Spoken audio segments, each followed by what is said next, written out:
episode 1 of The Social Web TV, the internet TV show that answers the question, who owns your data? With a simple 2-word answer, you do. I'm your host, John McCrea, and I'll be joined each week by a panel of leading technologists who will help us get past the press releases, the hype, and the vaporware, and help us really understand which companies are working hard to give you access to your data all over the web, and which companies are just paying lip service to the buzzword du jour, data portability. And here's our core panelists, David Recordon of 6 Apart and OpenID fame, and Joseph Smarr of Plaxo, the fastest gun in the West when it comes to implementing these open technologies for the social web. We have managed to survive our pilot episode, and it's on to episode 1. But before we go there, I wanted to recommend some reading, which is the new issue of Technology Review. It's a really cool magazine, and I'm maybe just a little biased. This is actually the alumni magazine of MIT, my alma mater, but it's a really good mainstream science and technology publication. And they've done, in this one episode, a real focus on social networking. And one of the stories mentioned on the cover features none other than our Joseph Smarr, representing us well. The topic is, who owns your friends? And it's a really great piece by Erica Known. The whole episode, or the whole issue, is really worth reading, so I recommend you go check it out. And props to Joseph. Yeah, and MIT Technology Review is actually holding an event in September. Where MTech. Joseph and I will both be there on panels. Yeah, so looking forward to that. If you're in the area, definitely take a look at stopping by. Yeah, and I would say there's actually a lot of cool stuff in there about, what's future monetization for social networks and what are some cool companies to be watching and what are some of the issues. And for people trying to write about Silicon Valley and what's going on, I think one of the best write-ups I've seen of that, people are really sort of getting the issues. So excited to have been a part of that for sure. So go out to your newsstand, or actually, you know what? It's also available online. And Reggie, could you link us up? Awesome.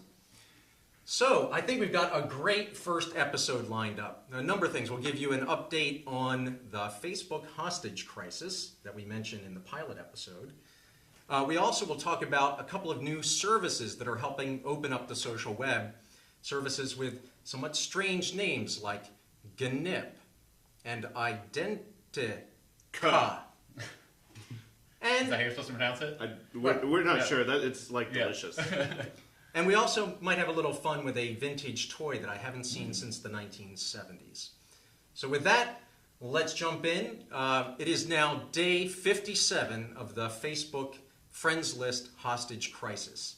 This is something going on as a bit of a standoff between Facebook and Google. And in the middle is you and your data. You guys want to jump in and explain a little bit what's going on here? Yeah, I guess, if you didn't see the pilot or if you haven't been following what's going on, Google released this feature called Friend Connect that makes it really easy for any website to become social by plugging in some simple widget code. And then you as a user can bring one of your existing profiles and friends lists in from a variety of sites to be able to then find who you know on the site and share things rather than having to create a separate account and a separate friends list on every single site, which is clearly a great piece of progress. And one of the sites they launched with was Facebook because Facebook has APIs for all of this stuff. And Plaxo's in there and Orchid and a bunch of others. But then Facebook decided to turn off access to the data because they said they were uncomfortable with the privacy restrictions of what happened. Google maintained that they were doing all the right things. And this turned into something of a brouhaha.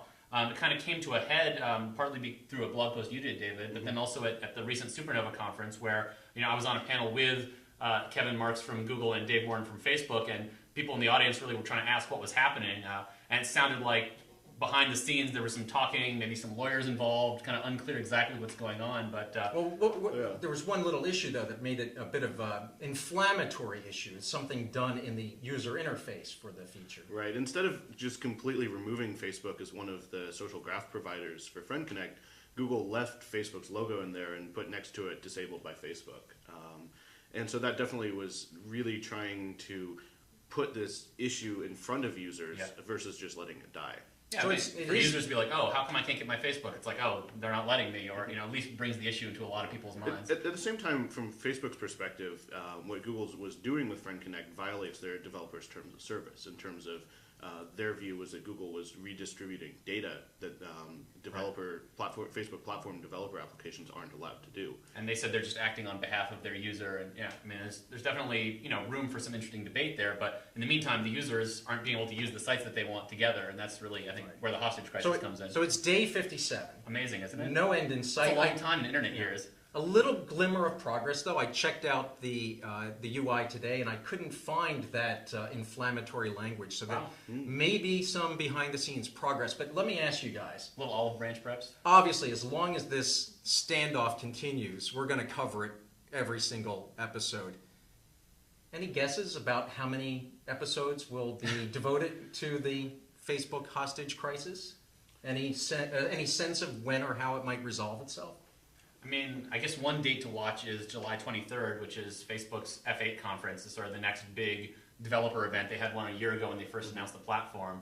And presumably at this one, they're going to get into some more details around what Facebook Connect is and what dynamic privacy is. These are the technologies they came up with, which is in a way sort of their alternative approach to letting you take that data across the web. So I'm sure a few extra interesting surprises will come in then. But I don't know if that's really going to resolve the Friend Connect issue or not. Yeah, F8, as Joseph said, is Facebook's yearly developer conference.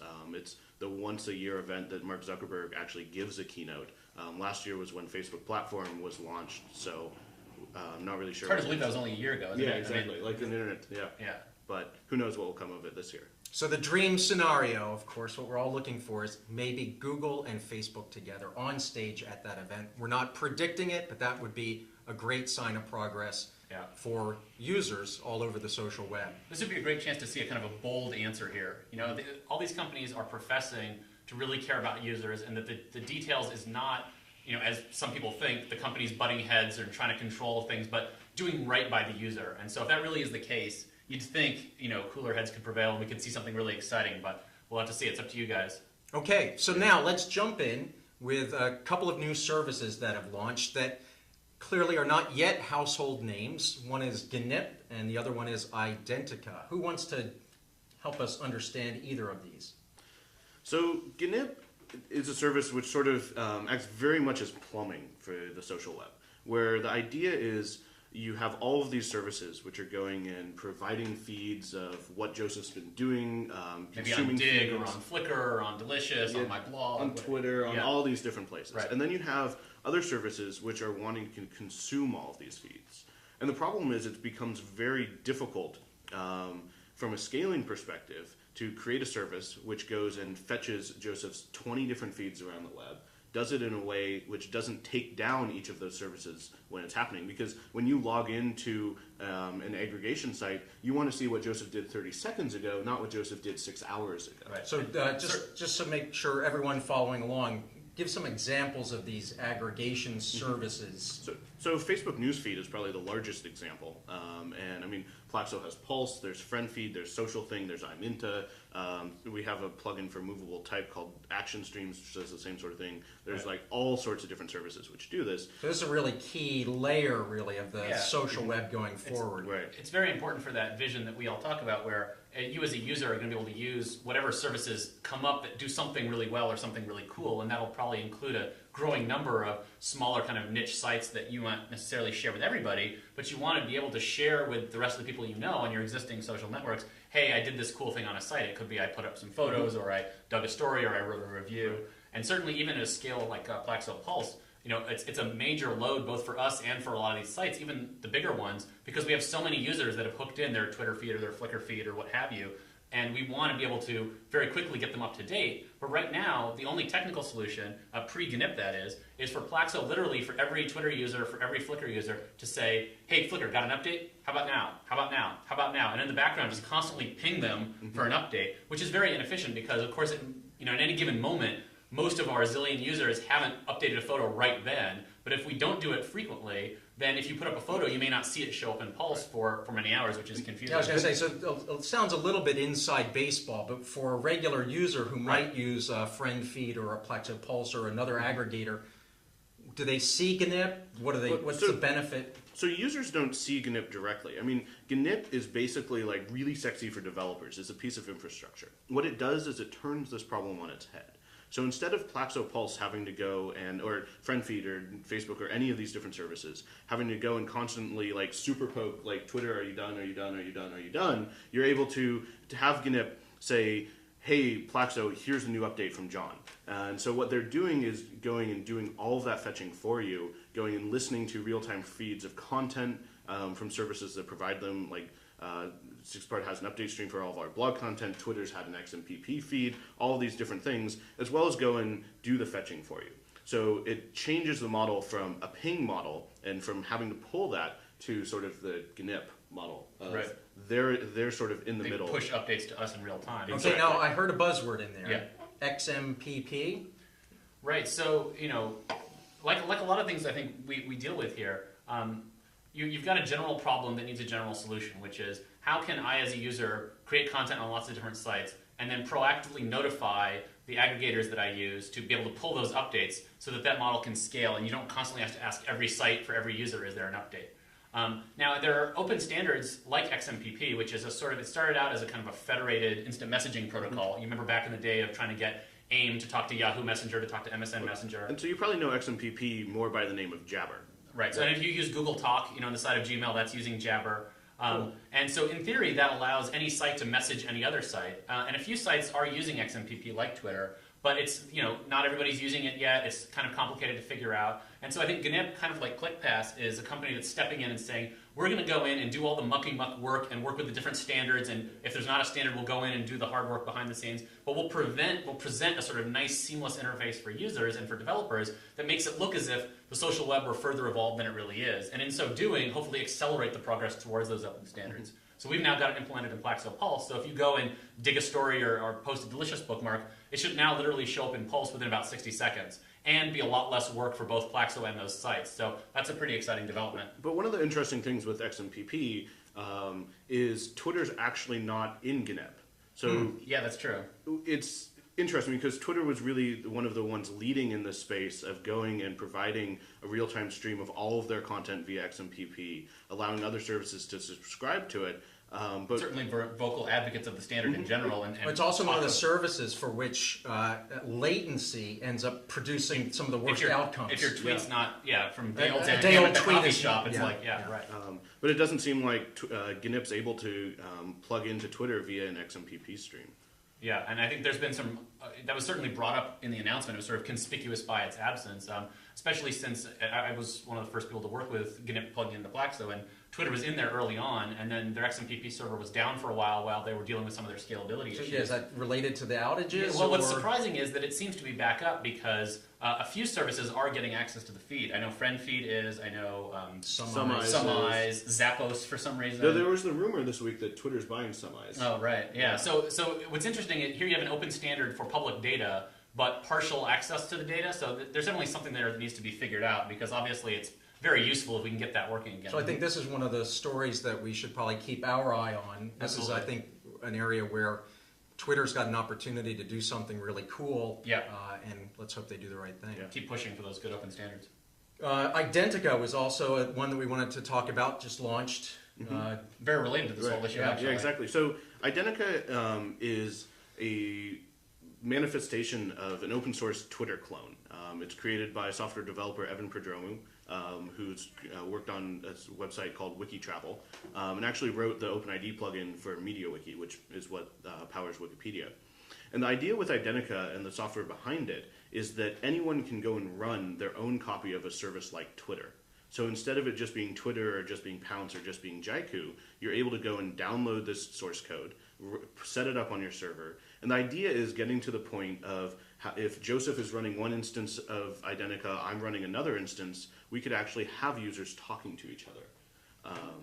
Lots of people have been frustrated by Twitter's problems with scaling, and there's been a lot of downtime, and so a lot of people have been asking, is there some alternative I can use that will stay up, or that I can at least use when Twitter is down, or is there some way that different people could use different services and there wasn't this single point of failure? And I mean, certainly this whole thing has played into it, so he had a lot of excitement about some alternative like Identi.ca showing up. But it was also something back in February at Social Graph Boot Camp. That evening, two people, one from Twitter and one from Jaiku, stayed up all night and actually made it so that Twitter and Jaiku could pass updates back and forth in real time via XMPP.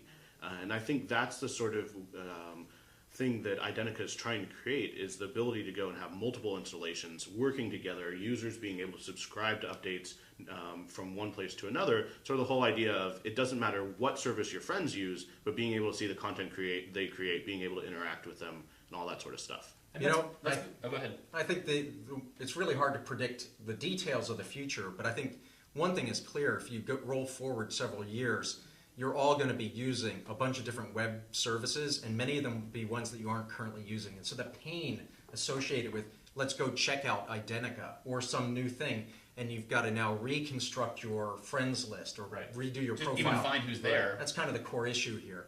So I think we covered a lot of ground in episode 1. In the interest of time, we should probably wrap it up, but not before we reveal the inspiration for the name Gnip. Now, when I heard the company name Gnip, I immediately knew that it was ping backwards. But then I realized some of my younger friends didn't see it because they didn't have the privilege of growing up in the 1970s and seeing awesome toys like Gnip Gnop. I had no idea this existed, and it blew my mind. And the TV commercial for it is on YouTube. So, Redgee, could you link that up? And can you see, like, even the Gnip logo is like the balls you have to get through here? Yeah. So this is probably one of the best games ever. Despite growing up in the 70s, he's not very good at it. I'm terrible at this. All right. Please join us on the next episode of The Social Web TV!